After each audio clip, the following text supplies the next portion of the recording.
फटाफट से वो सवाल भी एक बार 5 का प्रहार के आपके टेलीविजन स्क्रीन पर जो एक एक कर आ रहे हैं। पहला सवाल ये कि मध्य प्रदेश में आखिर किसका कमल खिलेगा? कमल वर्सेस कमल की जो ये लड़ाई देखी जा रही है। दूसरा सवाल जो चेंज हो रहा है वो ये कि छत्तीसगढ़ में क्या वापसी कर पाएंगे बघेल? तीसरा सवाल जो आपकी स्क्रीन पर इस वक्त चेंज हो रहा है वो ये कि परिवारवाद और तुष्टीकरण पर क्या जनता की चोट? बम्पर वोटिंग क्या बता रही है?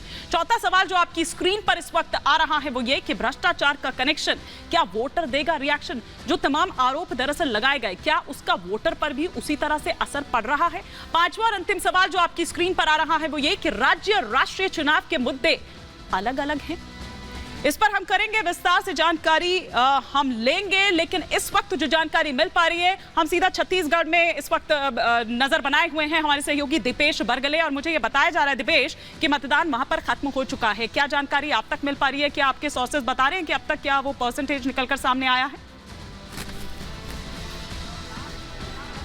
बिल्कुल, देखिए सुबह 8 बजे से शाम 5 बजे तक का वक्त था और जो मेन गेट है उसे अब बंद कर दिया गया है और जितने लोग अब परिसर में मौजूद हैं सिर्फ वही मतदान कर पा रहे हैं। तस्वीरों में आप देख सकते हैं अभी लाइन जो है वो बहुत लंबी लगी हुई है, यानी कि अब किसी भी नए मतदाता की एंट्री जो है वो इस कैंपस में नहीं होने वाली है। ये 2 मतदाता हैं जो मतदान करके अभी वापस लौटे हैं, अपने हाथों की उंगलियां दिखा रखे हैं। मतदान कर दिया आपने? क्या नाम है आपका? जॉन नाम है। क्या सोचकर मतदान किए हैं?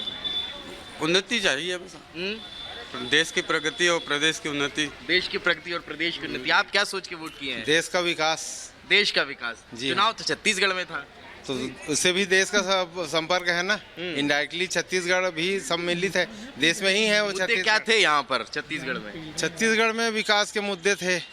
कांग्रेस अभी तक कोई उतना कुछ खास नहीं कर पाई। जो पुराने सरकार की जो अधूरे काम है वो तो पेंडिंग पड़े ही रहे, और अभी अब नया सरकार आने के बाद ही कुछ विकास हो पाएगा ऐसा लगता है। आपने वोट कर दिया है? जी। क्या सोच के वोट किया है? बस अच्छी सरकार मिले, देश तरक्की करे। नहीं तो अभी तक जो सरकार थी वो क्या अच्छी नहीं थी? नहीं, वो भी अच्छी थी, हो सकता है आने वाली सरकार और इससे बेटर काम करे, देश और ऊंचाइयों पे पहुंचे। बदलाव सोचकर वोट किया है क्या? बोल सकता हूँ जी, बोलिए ना भाई साहब। जी, 5 साल में ना नशा के मामले में ना कांग्रेस ने बहुत ज़्यादा मतलब बहुत लेवल बड़ा है, नशा कम हुआ है सर। 5 साल में तो शराबबंदी नहीं हो पाई। नहीं, जी, ये बहुत अच्छा मुद्दा है, क्योंकि सरकार बोल के गई थी कि शराबबंदी होगी और अभी तक अब सरकार जाने को है। कहना गरवा गुरवा बाड़ी जो एक मसला था वो नजर आया क्या इस बार? ये चीज जो है ये शहर के लिए कोई मतलब का नहीं है, ये गांव के लिए है। गांव में ग्रामीण क्षेत्र के लोगों को उसका लाभ मिलना है, लेकिन शहर में जो लोग धान खरीदी और धान का बोनस और कर्ज माफी ये कोई विषय था इस बार? नहीं, कोई विषय नहीं था। ये तो कोई विकास के वोट किया है शहर के लोगों ने?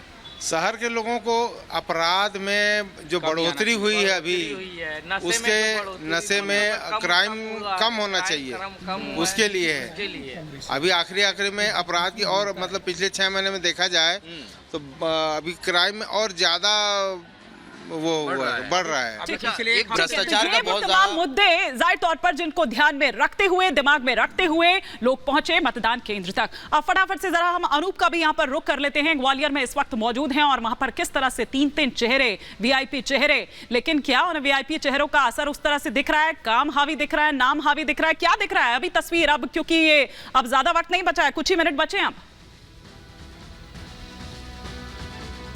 बिल्कुल हिमानी, मैं आपको पहले एक तस्वीर दिखाना चाहूंगा। आखिरी का 1 घंटा बचा है। देखिए वोट करने के लिए लोग अपने घरों से अब भी निकल रहे हैं, और अगर मैं वोट परसेंटेज की बात करूं तो 5 बजे का वोट परसेंटेज अभी तक नहीं आया, लेकिन 3 बजे तक जो कहा जा रहा है ग्वालियर में 51% मतदान हुआ था और पूरे मध्य प्रदेश में 60% से ज्यादा। मैं पूछता हूं अम्मा, आप घर से आई, लेट आई हैं, वोट करने आई हैं, क्या मुद्दे हैं आपके? वोट करने आए मुद्दे काय के?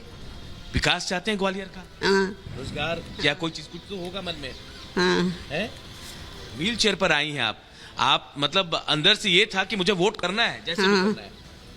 कुछ कहा आप लोगों को अम्मा ने, क्या कैसे लेके जाना है? कुछ नहीं कहा, बस उनका इच्छा थी कि वो भी वोट करे, देश के विकास में अपना योगदान दे, इसलिए वो आएंगे। तो देखिए हिमानी, अभी भी मैं आपको तस्वीरें दिखाऊंगा, लोग अपनी बारी का इंतजार कर रहे हैं, उस तरफ भी दिखाएंगे गौरव आपको, क्योंकि लास्ट का 1 घंटा बचा हुआ है और इस दौरान गौरव आप दिखाएं, वहां पे लोग इंतजार कर रहे हैं। और मैं ये मानता हूं कि हो सकता है रिकॉर्ड तोड़ वोटिंग इस बार मध्य प्रदेश में होगी। 60% थी और ये शायद 75 का आंकड़ा भी पार कर सकता है हिमानी, लेकिन अभी भी लोग इंतजार कर रहे हैं अपनी बारी का। बिल्कुल आपने ठीक कहा अनूप, क्योंकि अभी तक जो वोटिंग परसेंटेज आया है वो दिखा रहा है कि मतदाताओं में किस तरह का उत्साह जो है वो दरअसल नजर आया। ये बम्पर वोटिंग आखिर क्या संकेत दे रही है, इसका पता तो 3 दिसंबर को ही चल पाएगा। लेकिन बहुत शुक्रिया अनामिका, अनूप और दीपेश आपका इस तमाम जानकारी के लिए।